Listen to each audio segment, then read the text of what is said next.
강원도 양구군의 겨울은 잔인했다.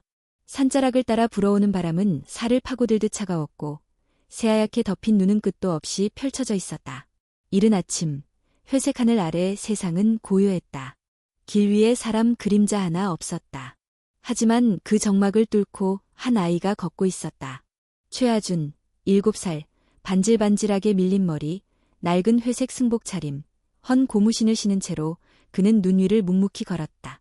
발자국은 금세 눈에 파묻혔고 작은 몸은 바람에 휘청거렸다. 그러나 하준의 눈빛에는 흔들림이 없었다. 그가 도착한 곳은 양구 파출소였다. 외진 마을 구석에 자리 잡은 작은 파출소는 반쯤 눈에 파묻혀 있었다. 녹슨 간판 위에는 양구지구 파출소라는 글씨가 희미하게 남아 있었다. 파출소 앞에 다다른 하준은 잠시 숨을 고르고 문을 두드렸다. 똑똑.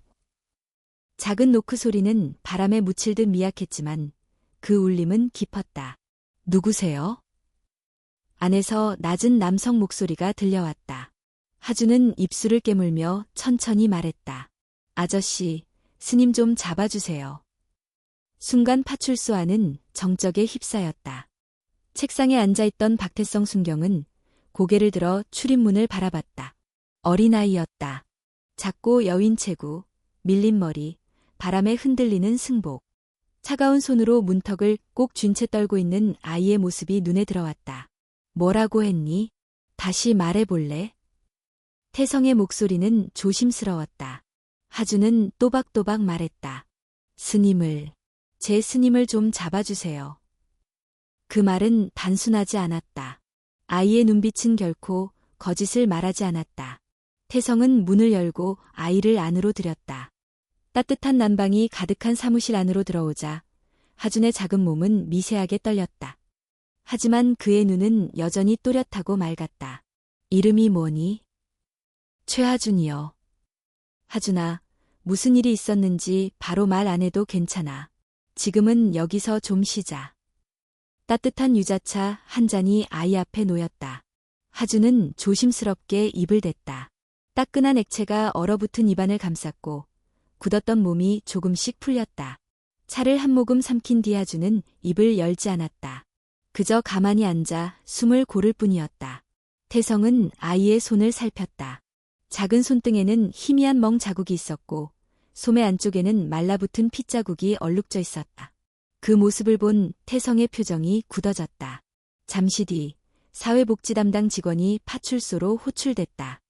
하준은 임시보호 조치에 따라 파출소 안에 머물게 되었다. 해가 지고 어둠이 내리자 태성은 아이에게 다시 물었다. 하준아, 왜 그런 말을 했는지 말해줄 수 있을까? 하준은 고개를 천천히 끄덕였다. 그리고 낮고 차분한 목소리로 말했다. 제가 말하면 다시는 거기로 못 돌아가요. 근데 괜찮아요. 짧은 침묵이 흘렀다. 그리고 하준은 조용히 이야기를 시작했다. 제가 살던 곳은 백년사예요. 강원도 산 깊은 곳에 있어요. 거긴 스님 한 분이 계세요. 백스님이라고 불러요. 하준의 목소리는 일정했다. 그러나 그 말 사이사이에 숨겨진 두려움과 슬픔은 숨길 수 없었다. 다른 아이들도 몇 명 있었어요. 우린 다 버려진 아이들이에요. 스님이 우리를 구해줬다고 들었어요. 근데 거긴 이상했어요. 하준은 입술을 꾹 다물었다. 잠시 숨을 고른 뒤 이어서 말했다.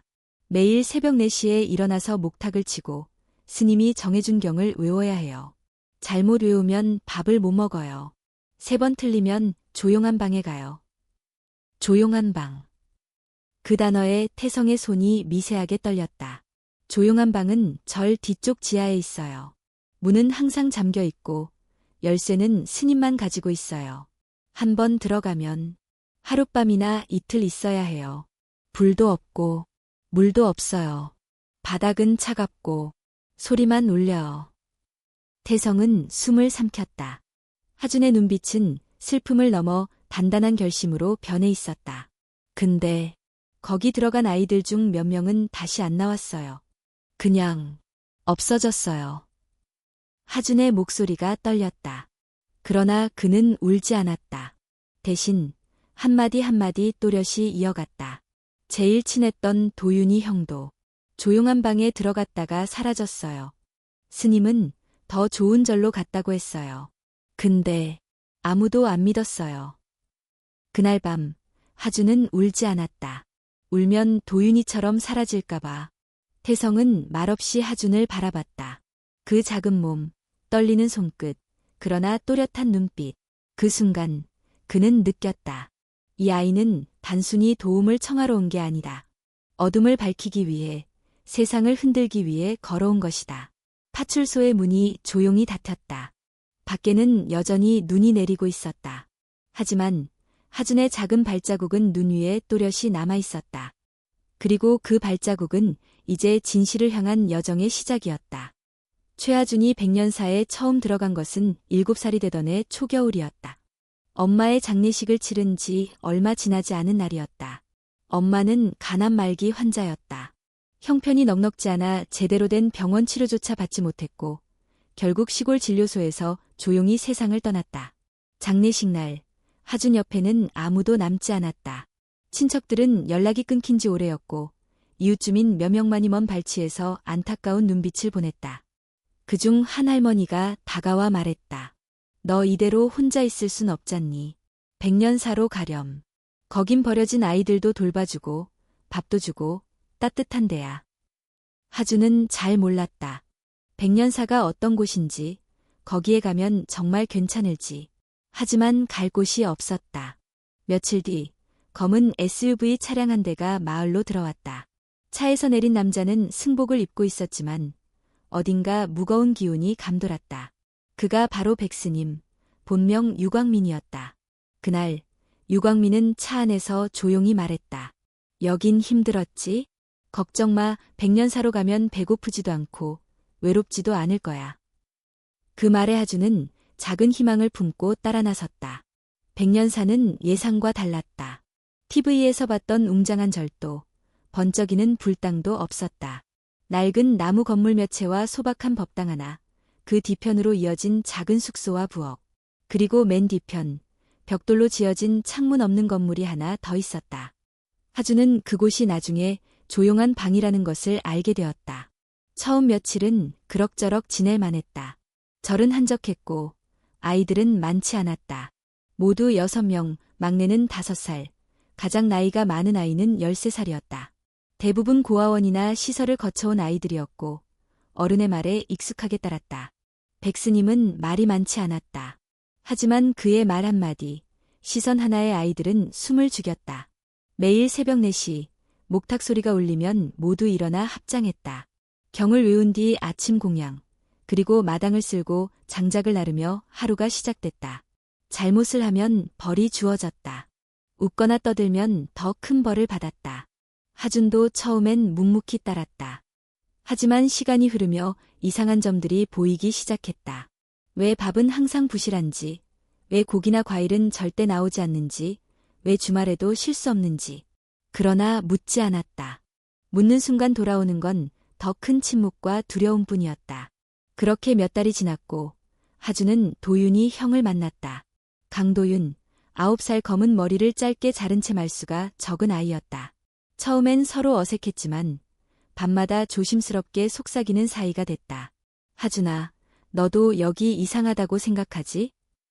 도윤의 속삭임에 하준은 대답을 못했다. 그 말이 위험하다는 걸 본능적으로 느꼈다. 어느 날 도윤은 경을 외우다 실수를 했다. 백스님은 아무 말 없이 그를 바라보다가 조용히 말했다. 도윤아, 따라와. 아이들은 숨을 죽였다. 그날 밤 도윤은 조용한 방에 들어갔다. 무거운 철제 자물쇠가 잠기는 소리가 울렸다.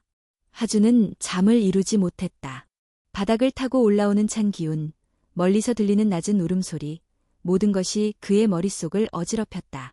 그리고 다음 날 아침, 도윤은 사라졌다. 도윤이는 더 큰 절로 수행하러 갔단다.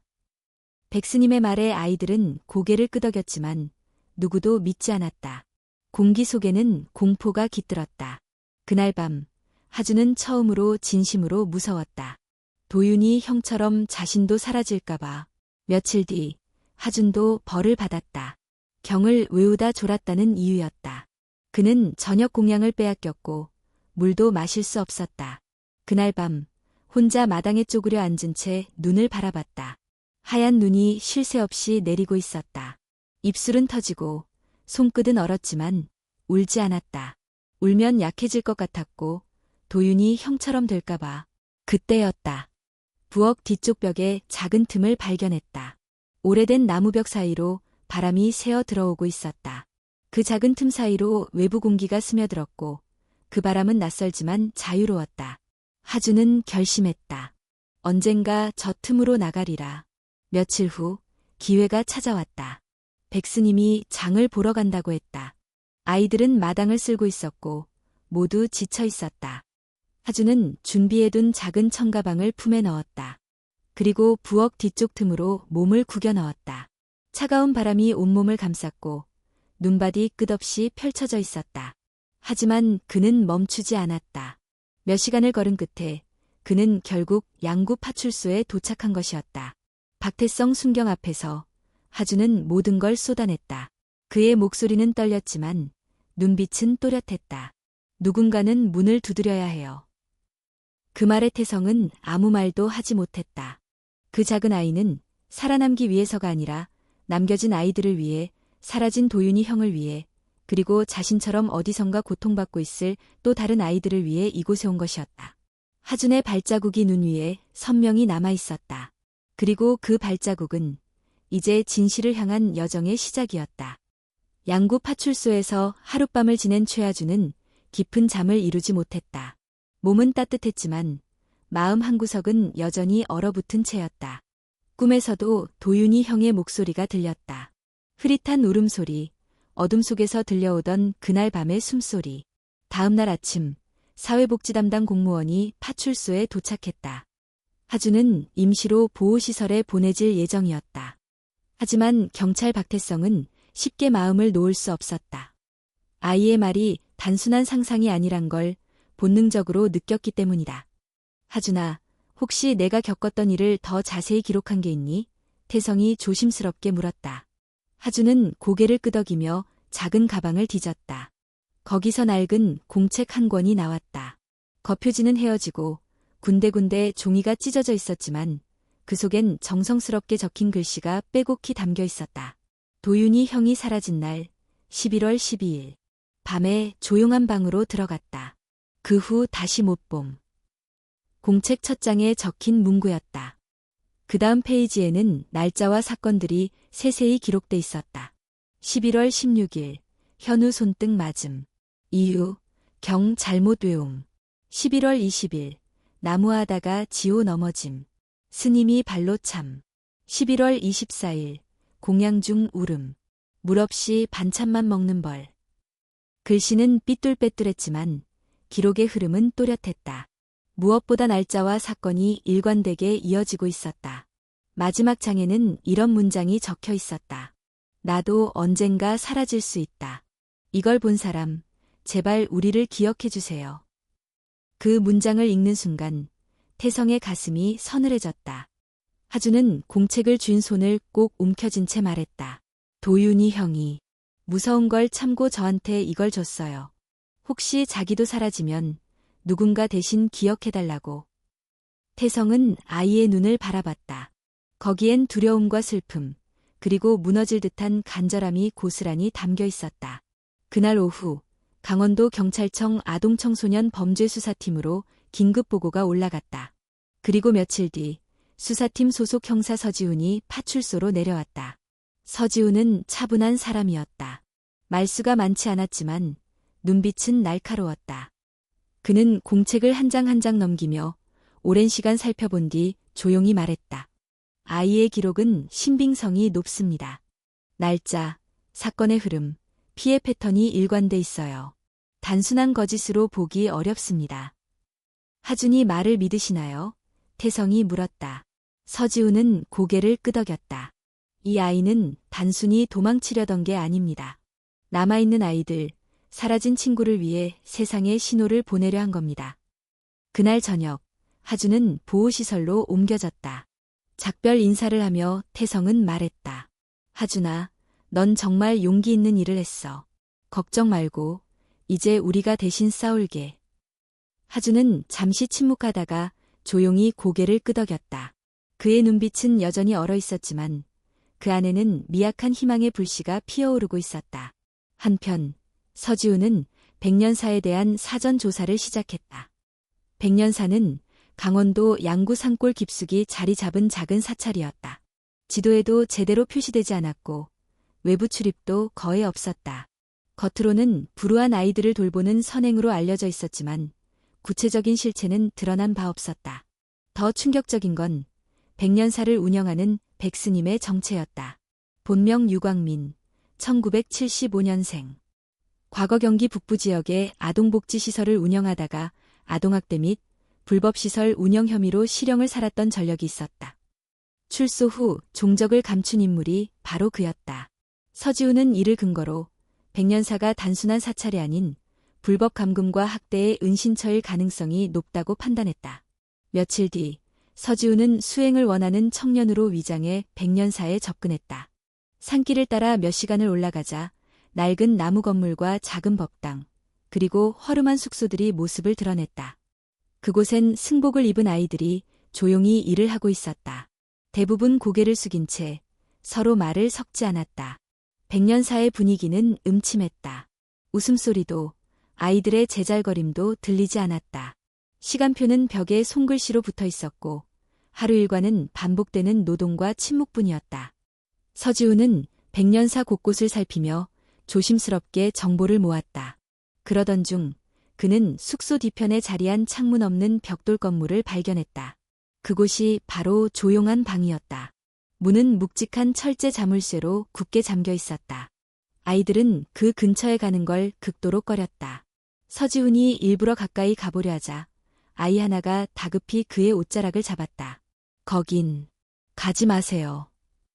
그 작은 손끝의 떨림은 그 어떤 말보다 강렬한 경고였다. 그날 밤 서지우는 숙소에서 혼자 속삭였다. 도윤아, 널 꼭 찾을 거야. 그리고 이곳을 끝장낼 거야. 백년사, 그곳의 하얀 연꽃 뒤에 드리운 그림자가 점점 짙어지고 있었다. 백년사의 밤은 이상할 만큼 고요했다. 산자락을 타고 내려오는 바람 소리만이 간헐적으로 들렸고 아이들은 모두 고개를 숙인 채 서로의 눈을 피했다. 서지우는 이곳이 단순한 사찰이 아님을 점점 더 확신하게 됐다. 조용한 방 앞을 지날 때마다 묵직한 불안감이 서려왔고 아이들의 공포 어린 눈빛은 그 무엇보다 명확한 증거였다. 며칠을 관찰한 끝에 서지우는 백스님의 방안을 은밀히 살폈다. 그곳에서 그는 위조된 신분증, 오래된 사진 몇 장, 그리고 어린이 수행 캠프라는 이름으로 제작된 자료들을 발견했다. 사진 속 아이들 중엔 실종된 강도윤의 모습도 분명히 있었다. 그날 밤 서지우는 즉각 강원도 경찰청으로 암호화된 보고를 보냈다. 백년사는 위장된 아동 감금 및 학대 시설일 가능성이 매우 높으며 주요 운영자는 전과자인 유광민으로 확인됨. 추가 피해자 존재 가능성 높음. 즉각적인 압수수색 및 구속 수사 필요. 보고서가 접수되자 경찰은 즉각적으로 대응에 나섰다. 정식 영장이 발부됐고 특별수사팀이 구성됐다. 하지만 문제는 아이들의 안전이었다. 무리한 진입은 아이들에게 더 큰 위협을 줄 수 있었기에 신중하고 치밀한 계획이 필요했다. 한편 양구 보호시설에 머물던 하준의 마음은 여전히 무거웠다. 도윤이 형의 행방은 묘연했고 남겨진 아이들이 걱정됐다. 그날 밤 하준은 창밖으로 내리는 눈을 바라보며 결심했다. 이대로 가만히 있으면 안 돼. 다음 날 하준은 박태성을 찾아갔다. 아저씨, 저 다시 가야 해요. 어디를? 백년사요. 태성의 표정이 굳어졌다. 하준아, 거긴 위험해. 지금 수사 중이고 곧 경찰이 갈 거야. 하지만 하준은 고개를 저었다. 제가 가야만 해요. 거기 아직 도윤이 형 말고도 아이들이 남아있어요. 그리고 하준은 잠시 말을 멈추더니 조심스럽게 입을 열었다. 도망치는 길을 알아요. 그 말에 태성과 서지우는 놀랐다. 하준은 부엌 뒤편의 작은 틈, 자신이 탈출했던 비밀 통로를 자세히 설명했다. 그 틈으로 들어가면 조용한 방 근처까지 갈 수 있어요. 아무도 눈치채지 못해요.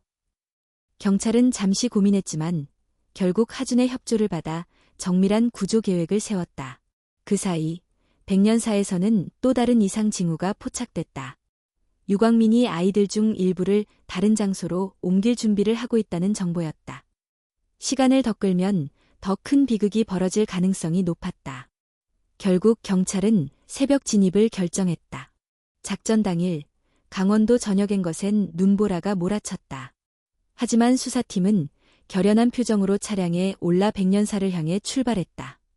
차량 안에서 하준은 두 손을 꼭 움켜쥐었다. 차가운 창밖 풍경 속에 떠오르는 것은 백년사의 차가운 바다, 조용한 방의 어둠, 그리고 도윤이 형의 얼굴이었다. 형, 꼭 찾을 거야. 백년사 입구에 도착한 경찰은 하준이 알려준 비밀 통로로 조심스럽게 접근했다. 눈 속에 파묻힌 좁은 틈을 발견한 순간 서지훈은 고개를 끄덕였다. 하준이 말이 맞았어. 서지훈과 몇몇 수사관이 틈 사이로 몸을 구겨 넣었다. 차가운 흙바닥을 기어 통로를 따라가자 조용한 방 근처로 연결되는 좁은 공간이 나타났다. 그곳에서 그들은 낡은 철제문을 발견했다. 그리고 문 너머 희미한 울음소리와 사람의 기척이 들려왔다. 아이들이 있어. 서지훈은 즉시 무전을 통해 신호를 보냈다. 동시에 백년사 정문으로는 경찰 특공대가 진입을 시작했다. 순식간에 상황은 긴박하게 돌아갔다. 백년사 내부는 아수라장이 됐다. 경찰의 기습에 놀란 승려 복장의 직원들은 허둥지둥 도망쳤고 아이들은 놀라 눈을 크게 떴다. 그러나 일부 아이들은 낯선 사람들의 손을 붙잡으며 희미하게 미소를 지었다. 마치 오래 기다렸다는 듯이. 조용한 방 앞에서는 철제 문이 강제로 열렸다. 어둠 속에서 두 아이가 웅크린 채 발견됐다. 얼굴은 창백했고 눈빛은 공포에 얼어 있었다. 괜찮아. 이제 끝났어. 서지훈이 조심스럽게 다가가자 아이들 중 한 명이 고개를 떨구며 울기 시작했다. 그 작은 어깨가 흔들리는 모습을 본 순간 모든 수사관의 표정이 굳어졌다. 백년사 곳곳을 수색한 결과 불법 감금 공간과 숨겨진 기록, 후원금 내역, 아동들의 신상 정보가 대거 확보됐다. 그러나 가장 중요한 인물, 유광민은 이미 사라진 뒤였다. 그의 방에는 단 한 장의 쪽지만이 남아있었다. 참회는 수행의 시작이다. 그러나 세상은 참여를 허락하지 않는다. 그 문장은 비겁한 도망의 변명처럼 느껴졌다. 백년사는 그렇게 무너졌다. 하지만 끝은 아니었다. 실종된 강도윤, 도망친 유광민, 그리고 남겨진 진실. 모든 것이 아직 끝나지 않은 채였다. 백년사에 대한 압수수색이 끝난 뒤 강원도 경찰청은 즉각적으로 언론에 사건을 공개했다.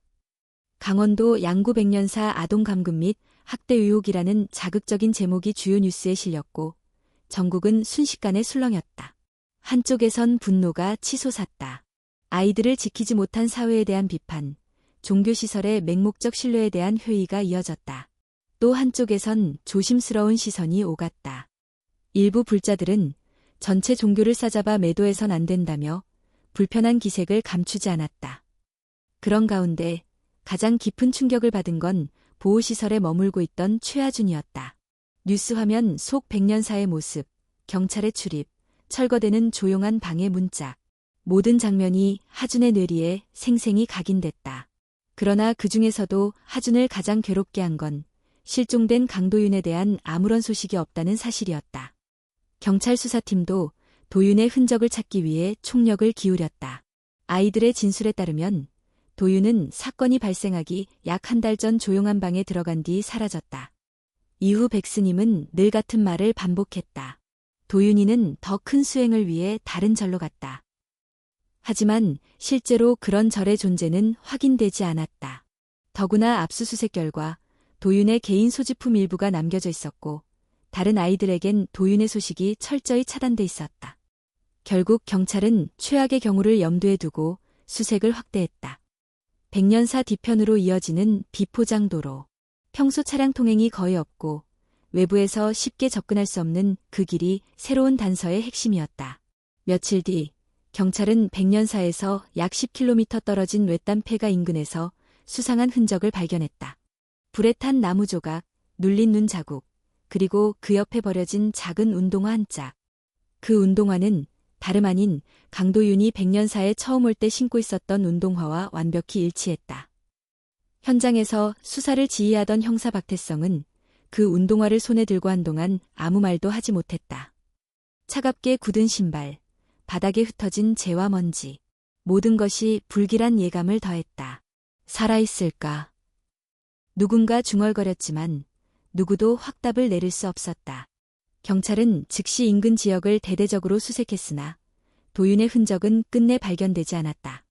같은 시기 경찰은 백년사 외에도 유광민이 과거 운영하던 불법 아동시설과 연결된 인물들을 추적했다. 그 과정에서 한 남자가 수사망에 걸려들었다. 정만수, 50대 중반. 유광민과 함께 경기 북부 지역의 불법 복지시설에서 일했으며 사건 이후 신분을 감추고 개인 사업을 운영 중이었다. 정만수는 처음엔 모든 혐의를 부인했다. 그러나 결국 그는 중요한 단서를 털어놨다. 광민이 그 인간. 애들 데리고 다니면서 돈 벌었어요. 어디로 가는지, 누구한테 넘기는진 몰라요. 근데 몇몇 애들은 돌아오지 않았어요. 그 말은 단순한 의혹을 넘어서 아동 인신매매 가능성을 시사하는 충격적인 증언이었다. 경찰은 즉시 해외 인신매매 루트를 염두에 두고 인터폴과 공조수사에 착수했다. 한편 보호시설에 있던 하준에게도 그 소식은 전해졌다. 하준은 멍하니 벽을 바라보다가 낡은 종이 쪽지를 꺼내 태성에게 내밀었다. 그 쪽지에는 삐뚤빼뚤한 글씨로 짧은 문장이 적혀 있었다. 내가 없어지면 꼭 도윤이 형을 찾아주세요. 하준은 목소리를 떨며 말했다. 이건 도윤이 형이 저한테 준 마지막 메모예요. 감금되기 전날 밤 몰래 이걸 주면서 꼭 지켜달라고 했어요. 그 종이를 본 순간 태성과 서지우는 다시금 결의를 다졌다. 절대 포기하지 않을 거야. 그날 이후 경찰은 국내는 물론 국외로 수사를 확대했다. 출입국 기록, 통신 내역, 항공권 예약 현황을 전수조사하던 중 경찰은 하나의 실마리를 발견했다. 사건 발생 약 열흘 전 정수연이라는 위조된 이름으로 태국 방콕행 항공권이 발권된 사실이었다. 그 항공권엔 동반 아동 한 명의 정보도 포함돼 있었다. 더욱 충격적인 건 그 아동의 인적사항이 강도윤의 것과 상당 부분 일치했다. 하지만 실제 공항 CCTV를 확인한 결과 정수연으로 탑승한 남성은 혼자였고 아이는 동행하지 않았다. 경찰은 즉시 출국 당일 인천국제공항 주변을 집중 조사했다. 며칠 뒤 한 택시 기사의 제보가 접수됐다. 그날 새벽 50대 남성이 어린아이 한 명을 데리고 택시에 탔어요. 아이는 말이 없고 얼굴이 창백했어요. 종교옷 같은 걸 입고 있었고요. 목적지는 경기도 양평 쪽이었어요. 양평은 바로 유광민이 과거 불법 복지시설을 운영하던 지역이었다. 경찰은 즉시 해당 지역을 수색했고 결국 오래된 폐가 한 채를 찾아냈다. 그곳은 겉으로 보기엔 비어 있었지만 안쪽 벽지 뒤에서 낡은 여행 가방 하나가 발견됐다. 가방 안에는 아이의 옷가지, 물티슈, 사탕봉지, 그리고 아동용 그림 한 장이 들어있었다. 그림 속에는 커다란 문과 그 앞에 선 작은 아이가 그려져 있었다. 아이의 머리 위에는 연필로 이렇게 쓰여 있었다. 문을 두드리면 누가 열어줄까? 그 순간 박태성의 눈에 하준의 모습이 겹쳐졌다. 차가운 눈 속을 뚫고 걸어와 문을 두드린 작은 아이. 그리고 또 한 명의 아이가. 아직 어딘가에서 누군가 문을 열어주기를 기다리고 있는지도 몰랐다. 양평 폐가에서 발견된 낡은 여행 가방과 아이의 그림은 경찰 수사에 새로운 방향을 제시했다. 그림 속 아이가 강도윤일 가능성이 높다는 점, 그리고 문을 두드리면 누가 열어줄까라는 문구는 그의 현재 상태를 간접적으로 보여주는 절박한 신호였다. 서지훈 형사와 박태성은 즉각 주변 탐문에 들어갔다. 폐가 인근 주민들은 대부분 고령의 농부들이었고 그중 몇몇은 수상한 남성을 봤다고 진술했다. 며칠 전 50대 남자가 여기저기 기웃거렸어요. 혼자였던 것 같진 않은데 애는 못 봤어요. 밤마다 폐가 근처에 불빛이 비치곤 했어요. 무섭기도 해서 가까이 가진 않았죠. 이러한 증언을 토대로 경찰은 주변 CCTV와 차량 통행 기록을 추적했다. 동시에 폐가 내부를 정밀 감식하던 포렌식 팀이 또 다른 단서를 발견했다. 벽지 뒤 조심스럽게 뜯어낸 공간 안쪽에서 작은 녹음기가 나왔다. 녹음기를 재생하자 희미한 아이의 목소리가 들렸다. 형, 무서워. 나갈 수 있을까? 문 열어줄까?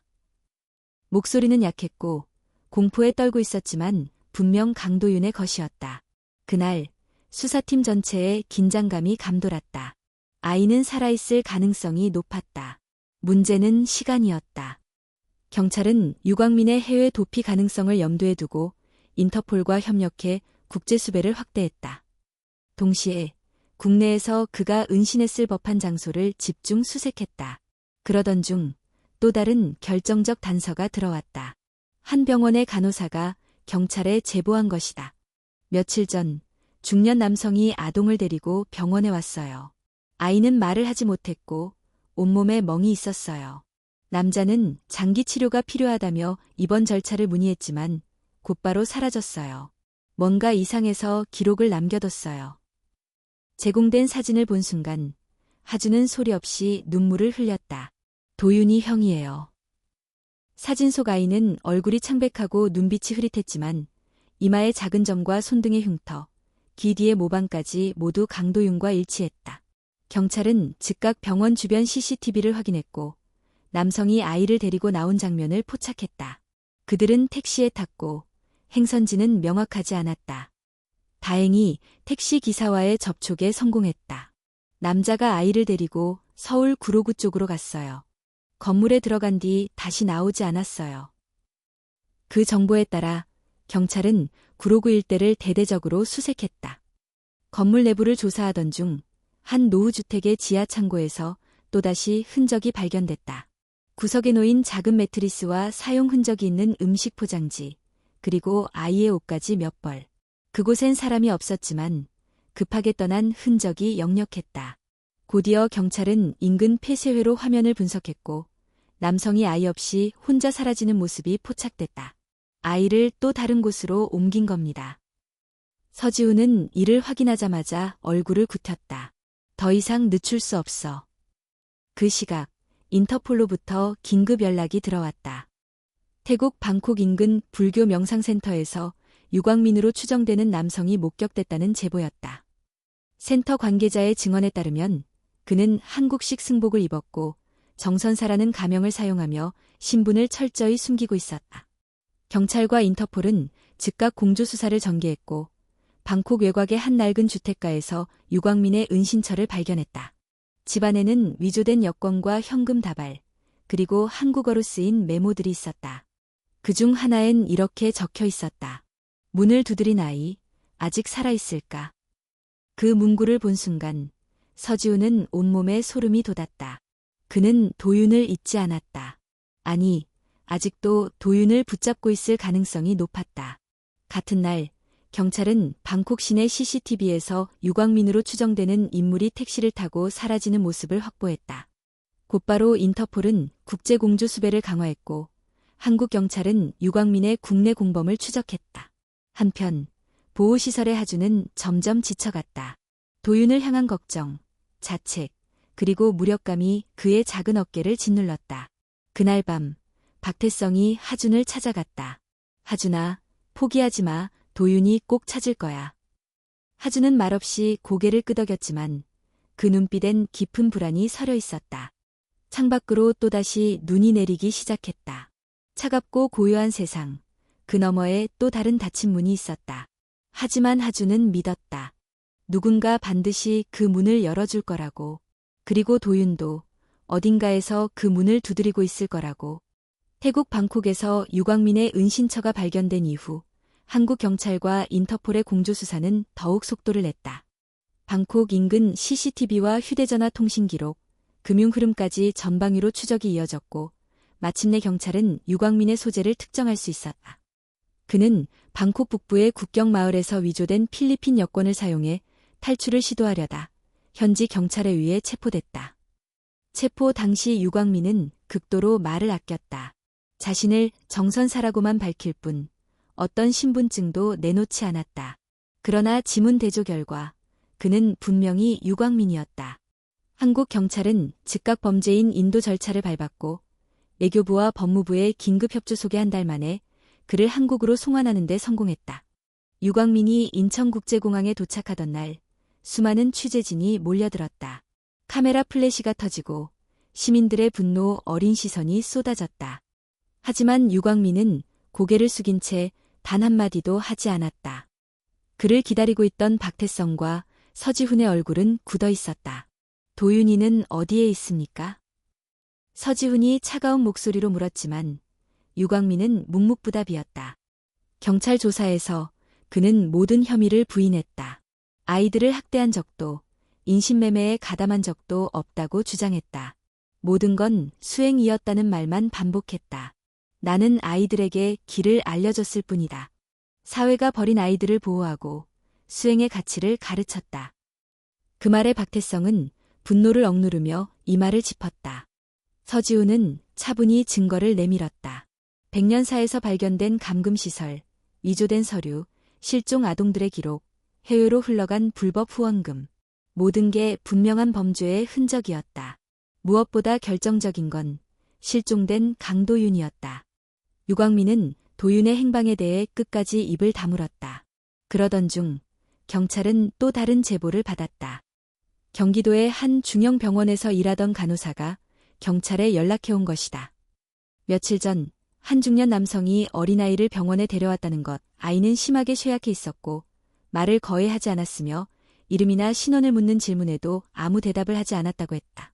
사진을 확인한 순간 경찰은 숨을 삼켰다. 그 아이는 분명히 강도윤이었다. 곧바로 아이는 보호 조치됐고 정밀검사가 이루어졌다. 아이의 몸은 극도로 쇠약했지만 생명에는 지장이 없었다. 문제는 정신적 충격이었다. 도윤은 아무 말도 하지 않았다. 사람의 눈을 제대로 마주치지 못했고 작은 소리에도 몸을 움찔거렸다. 그 모습을 본 하주는 주먹을 꽉 쥐었다. 며칠 후 하주는 병원을 찾았다. 조심스럽게 병실 문을 열자 창가에 앉아있는 도윤의 뒷모습이 보였다. 하주는 멈칫했지만 이내 다가가 작은 목소리로 말했다. 형, 나왔어. 약속 지켰어. 그 순간 도윤의 어깨가 미세하게 떨렸다. 천천히 고개를 돌린 도윤의 얼굴은 창백했지만 그 눈빛엔 희미한 빛이 깃들기 시작했다. 하준아. 도윤의 목소리는 거의 속삭임에 가까웠지만 그 한마디가 병실을 가득 채웠다. 두 아이는 아무 말도 하지 않고 서로를 바라봤다. 말이 필요 없었다. 서로의 눈빛 속에 모든 고통과 기다림, 그리고 살아남은 시간의 무게가 담겨 있었다. 그날 밤 병원을 빠져나온 하주는 창밖으로 내리는 눈을 바라보며 속삭였다. 이제 형을 놓치지 않을 거야. 한편 경찰은 유광민을 상대로 본격적인 신병 확보에 나섰다. 그의 공범, 불법 후원금 흐름, 실종 아동들의 행방을 하나하나 파헤쳤다. 유광민은 끝까지 혐의를 부인했지만 확보된 증거는 충분했다. 결국 그는 아동감금, 상습학대, 불법 후원금 수령, 위조 신분 사용 등 총 14가지 혐의로 구속 기소됐다. 재판을 앞두고 강원도 전체가 다시 한번 술렁였다. 언론은 끊임없이 이 사건을 다뤘고 시민들의 분노는 사그라들지 않았다. 그러나 그 와중에도 하준과 도윤은 조용히 서로를 붙잡으며 천천히 일상을 회복해가고 있었다. 아이들의 상처는 쉽게 아물지 않았다. 특히 도윤의 마음속엔 깊은 어둠이 남아있었다. 하지만 그럼에도 불구하고 아이들은 믿었다. 언젠가 완전히 닫혔던 문이 진짜로 열릴 날이 올 거라고. 그날을 기다리며 두 아이는 서로를 놓지 않았다. 유광민의 구속 이후 전국적인 관심이 쏟아졌다. 뉴스는 연일 백년사 아동 감금 사건을 다뤘고 각종 시사 프로그램과 토론 방송에서는 종교의 탈을 쓴 범죄를 어떻게 막을 것인가를 두고 격렬한 논쟁이 벌어졌다. 한쪽에서는 모든 종교를 싸잡아 비난했고 또 다른 쪽에서는 극단적인 일반화를 경계해야 한다며 조심스러운 목소리를 냈다. 그 가운데 세간의 이목을 집중시킨 인물이 있었다. 진화 스님. 본명은 김지현. 과거 백년사에서 잠시 수행했던 이력이 있는 승려였다. 진화 스님은 서울의 한 사찰에서 어린이와 청소년을 대상으로 마음치유 프로그램을 운영해오며 사회적 약자 보호에 앞장서던 인물이었다. 사건이 터지자 일부 언론은 그녀의 과거를 들춰냈다. 백년사에서 수행했던 경력이 있는 만큼 사건에 연루된 것 아니냐는 의혹도 제기됐다. 하지만 진화 스님은 침착하게 입장을 밝혔다. 백년사는 수행의 공간이 아닌 감금과 학대의 장소로 변질됐습니다. 저는 그곳의 실상을 완전히 몰랐습니다. 그러나 이번 사건을 외면하지 않겠습니다. 그녀는 피해 아동들의 회복을 돕는 데 적극 나섰고 하준과 도윤의 상담을 직접 맡기 시작했다. 특히 도윤과의 첫 만남은 쉽지 않았다. 도윤은 처음엔 눈도 마주치지 않았고 긴장한 채 몸을 웅크렸다. 하지만 진화 스님은 조급해하지 않았다. 천천히 기다림으로 다가갔다. 며칠이 지나자 도윤은 조심스럽게 입을 열기 시작했다. 스님, 진짜 좋은 사람이에요? 그 물음에 진화 스님은 조용히 웃으며 대답했다. 좋은 사람이 뭔지 잘 모르겠어. 하지만 너희를 아프게 하지 않는 사람, 너희 말을 끝까지 들어주는 사람이 되고 싶어. 그 대답에 도윤은 미약하게 고개를 끄덕였다. 그날 이후 도윤의 마음은 조금씩 열리기 시작했다. 한편 유광민의 첫 공판이 시작됐다. 법정은 언론과 시민들로 가득 찼다. 방청석 곳곳에서는 분노와 슬픔이 교차했다. 유광민은 정장을 입고 법정에 출석했지만 고개를 숙인 채 아무런 표정도 없었다. 검찰은 그를 상대로 14가지 혐의를 조목조목 제시했다. 특히 아동 감금과 학대, 불법 후원금 수령, 위조 신분 사용, 인신매매 시도에 대한 증거들은 명백했다. 법정에서 가장 큰 울림을 남긴 건 도윤의 비공개 진술이었다. 심리치료사와 함께 법정에 들어선 도윤은 한참을 머뭇거리다 입을 열었다. 그 사람은 내가 사람이라는 걸 잊게 만들었어요. 말할 수 있다는 것도, 웃을 수 있다는 것도. 도윤의 목소리는 떨렸지만 그 안엔 억눌러온 분노와 슬픔이 담겨 있었다. 나중에는 내가 사람이 맞는지 모르겠더라고요. 그걸 수행이라고 했어요. 법정은 침묵에 잠겼다. 그 누구도 변명할 여지가 없었다. 그날 저녁, 하준은 보호시설 앞벤치에 앉아 하늘을 바라봤다. 도윤이의 용기 있는 증언을 생각하며 하준은 조용히 중얼거렸다. 형, 잘했어. 우리 끝까지 가는 거야. 진화 스님은 그 모습을 지켜보며 깊이 고개를 끄덕였다.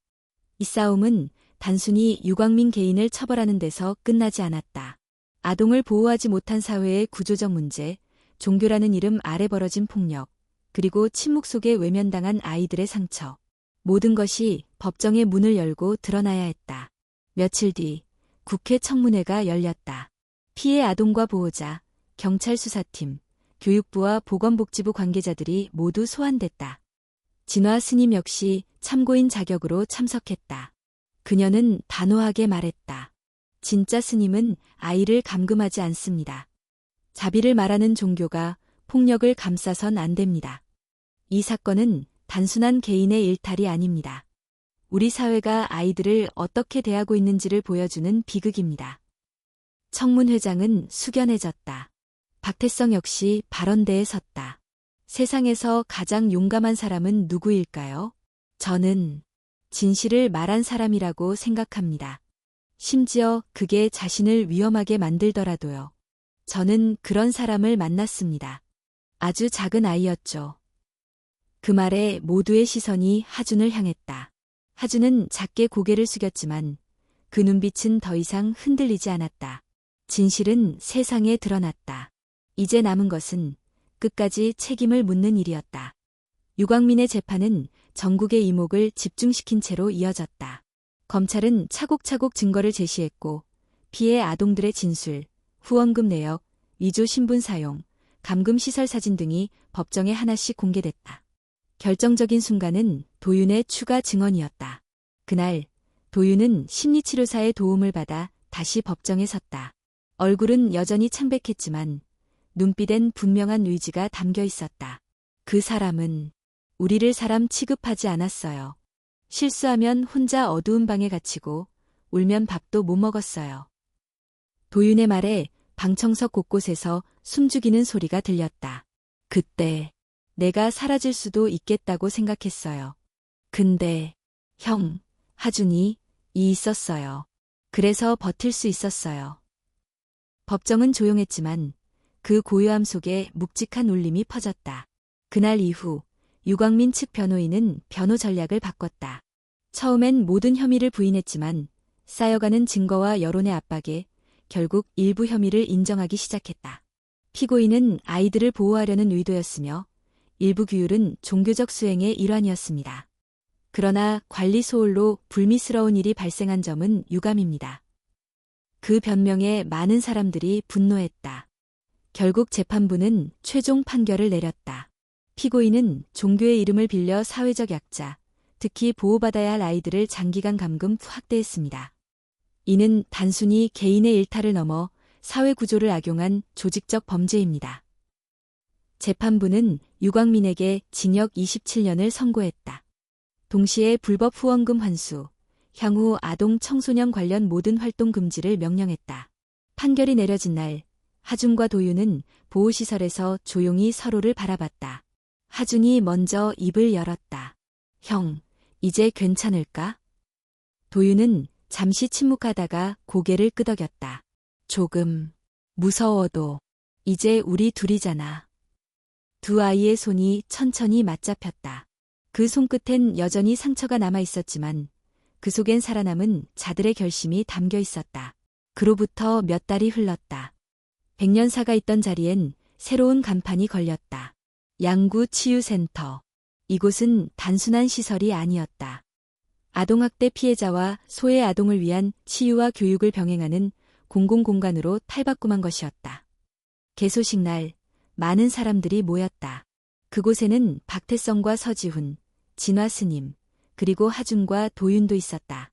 센터 한쪽 벽에는 아이들이 그린 그림들이 가득 붙어 있었다. 그중 가장 큰 그림엔 이렇게 적혀 있었다. 이 문은 절대 다시 닫히지 않을 겁니다. 도윤이 직접 쓴 글씨였다.